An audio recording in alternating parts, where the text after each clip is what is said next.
కడుపును పుట్టాలనే సంకల్పం లేనప్పుడు మనం ఎంత ప్రయత్నం చేసినా కుదిరేది కాదు.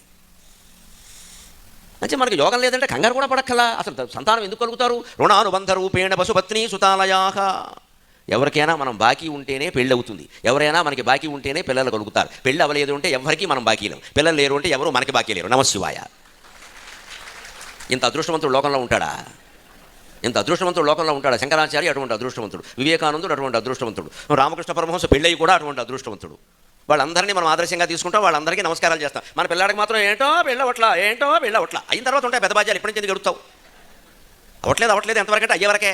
మా జొమ్మే పోయింది, మీరు పెళ్ళికి పిలుస్తారు, భోజనాలు చేసి వెళ్ళిపోతాం. తర్వాత వాళ్ళు ఎడుతూ ఉంటారు అక్కడ ఎందుకైందని.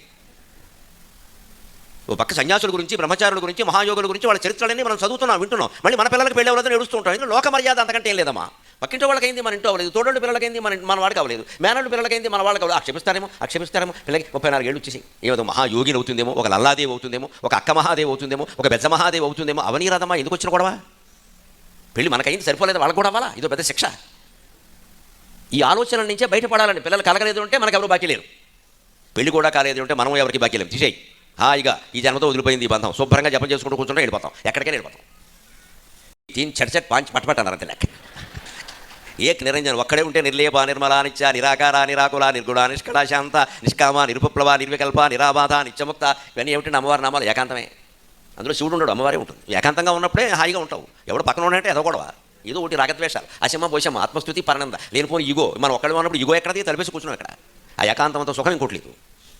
ఏక నిరంజన్ దో సుఖీ. పోనీ ఏదో కష్టాలు సుఖాలు పంచుకోవడానికి ఒకళ్ళు ఉంటే అదో కాలక్షేపం, అంతవరకు పర్వాలా. దీన్ని గడబెట్టి చెడచెట్ పాంచి పట్టపట్టన్నారు లెక్క. వ్యాపారాలు చేసేవాళ్ళు ముఖ్యంగా దృష్టిలో పెట్టుకోవాలి. ఒక్కడే పెట్టుకుంటే వ్యాపారం గొడవలేదు, మునిగినా తినేవాడే.